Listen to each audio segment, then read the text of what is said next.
Is this the most underrated restaurant in the Magic Kingdom? We're having lunch at the Plaza.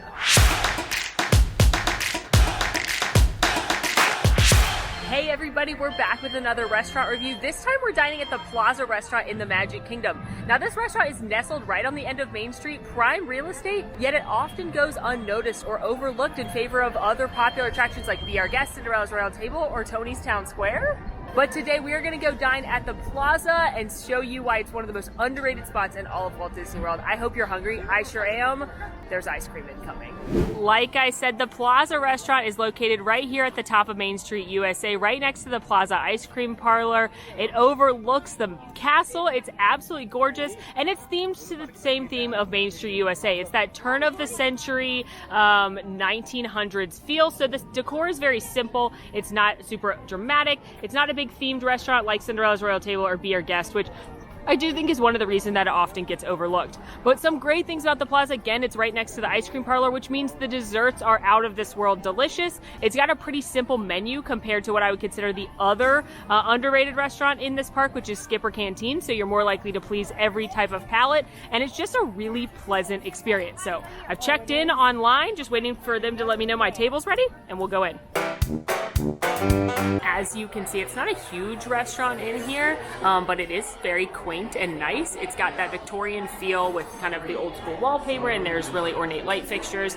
I'm seated out in this little indoor patio area, and you've got a nice little view of the castle looking out there. It's a very understated and simple restaurant, but I'm telling you, the luxury of sitting inside on the top of Main Street, being able to see the castle out the window, pretty nice. All right, let's take a look at the menu. I know I'm here for lunch and it says dinner, but it is an all-day menu here, so we're gonna go ahead and do our QR code scan. So it's pretty much diner food here. Starting with the appetizers, we have plant-based chili, a BLT salad, that sounds amazing, seared crab cakes, a soup of the day, and the Plaza loaded fries, which are a fan favorite. Spoiler alert, you're gonna see those in a second.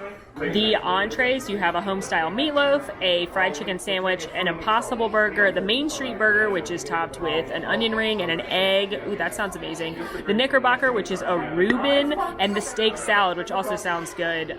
Sirloin with gorgonzola cheese, apples, peppers, fried onions. That sounds delightful. Then let's talk about dessert. Again, this is connected to the Plaza Ice Cream Parlor. They share a kitchen, so you know the desserts are bomb here. Under the cakes and shakes, they do have a plant-based dark chocolate banana bread pudding, and they have a milkshake here. Note, they used to at one point have bottomless milkshakes. That's not the case anymore. Then as far as the ice cream and sundaes go, they have a 50th gigantic ice cream sundae. I had the original version of this in my 50th snacks video we can link for you. Then they've got a couple of other different sundaes. The Plaza Restaurant sundae, that's kind of just your classic sundae, a banana split, and one they're calling the Omnibus sundae, which is kind of fun as a nod to the Main Street omnibus that goes up and down.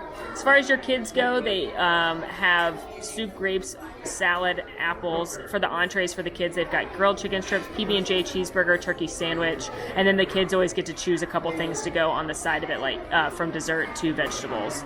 As far as drinks go, they do have a couple of different alcoholic beverages. They have the Marceline Mudslide, named after Marceline, of course, the town that Walt Disney grew up in, which is a boozy ice cream sandwich, or a boozy ice cream milkshake. Coffee, tea, soda, a couple beers, and then they have a couple wines on tap as well. Remember, there's not alcohol served in the Magic Kingdom for the most part unless you are at a sit-down restaurant.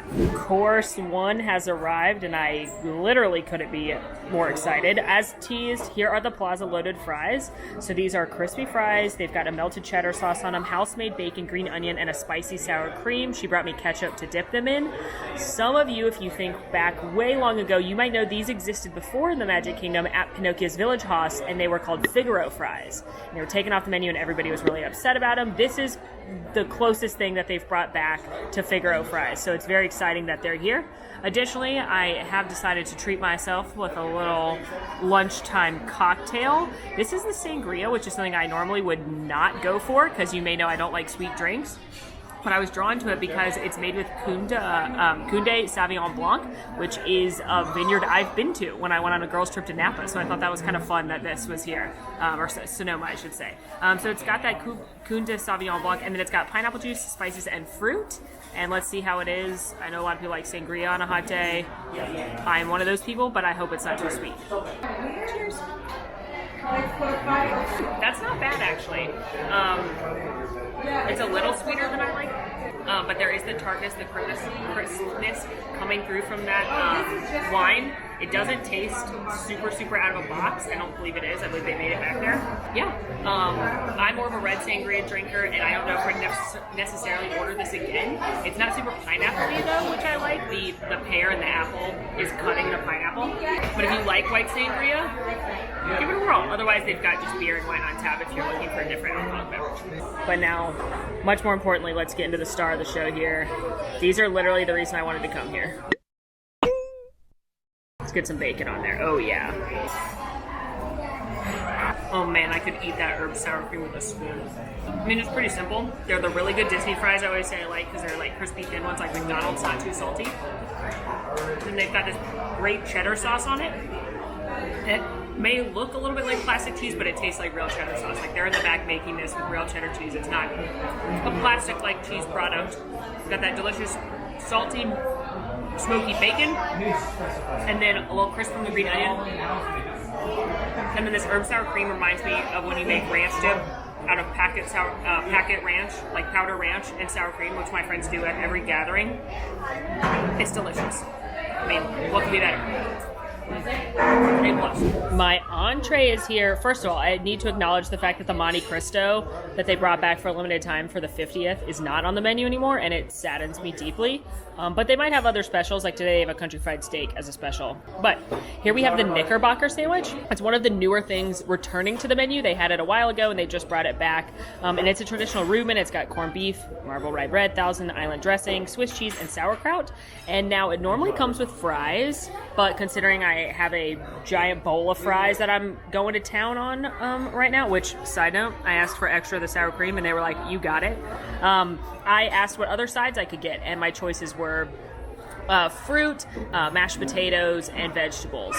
I love mashed potatoes. I don't think I talk about it enough, but I love mashed potatoes so much. I love mashed potatoes so much that when my now husband and I started dating, he's a really good cook, and every night when he would cook dinner, he'd be like, what do you want? I'd like mashed potatoes. I don't think he will cook mashed potatoes anymore because I made us eat them like 5 times a week for months, and one day he just was like, I'm not making mashed potatoes anymore.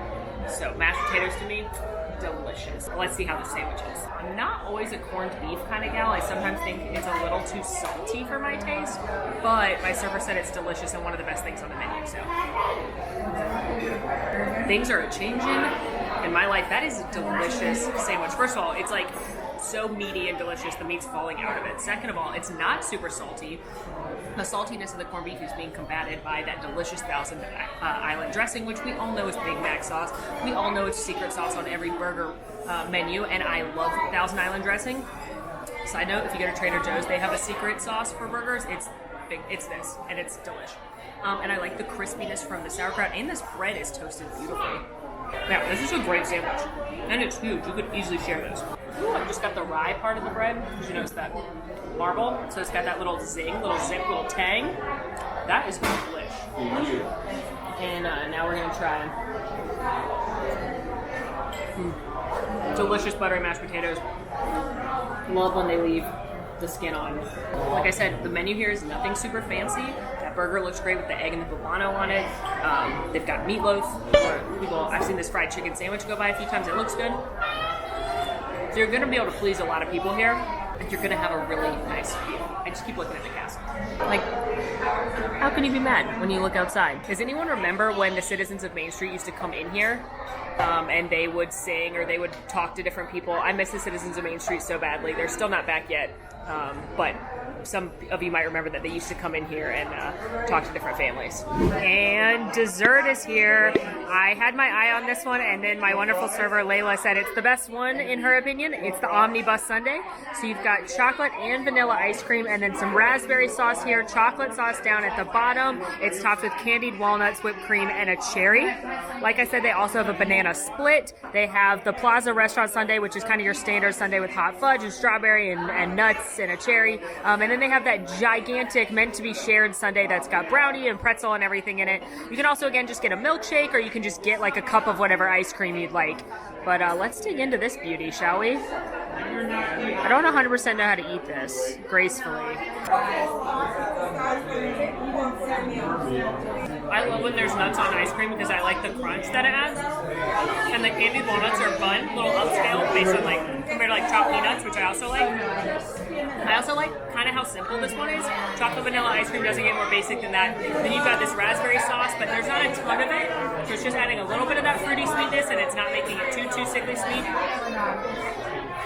Can't wait to get down to get all the chocolate. Most of the time, as you know, I say to skip dessert at table service restaurants because you can get better things out in the park. But in this case, that's not my advice because you're getting one of the best desserts in the park and you're sitting down inside an air conditioning eating it. So Plaza Ice Cream Parlor is one of my favorite spots to grab dessert in this park anyway. So why not enjoy it while you're here? Y'all know how I suggest booking a sit-down meal around 3 o'clock because it's the hottest part of the day, or it's usually when it rains? This is why I say that. I had a 2:40 reservation. It's a little after 3 right now. It's pouring down rain. So I'm not making this stuff up. Overall, I really enjoy the Plaza every time I come here. Once again, think it's a slept-on restaurant in the Magic Kingdom. There's really popular restaurants here. Be Our Guest Restaurant, Crystal Palace, Cinderella's Royal Table. And while those are all great in their own right, there's something really nice and simple about dining at the Plaza. You're going to get good quality food. It's consistent every time I come. You're going to get a great dessert. You've got a nice, simple theme to the restaurant, and you're looking out on Main Street and the castle. This is one, again, I think the other most underrated restaurant in this park is Skipper Canteen. But for some, especially kids or picky eaters, that menu's a little too adventurous. And some don't want to buy into the theme of the Skipper as your, they just want to sit down and enjoy a nice meal. And I think that's what the Plaza offers.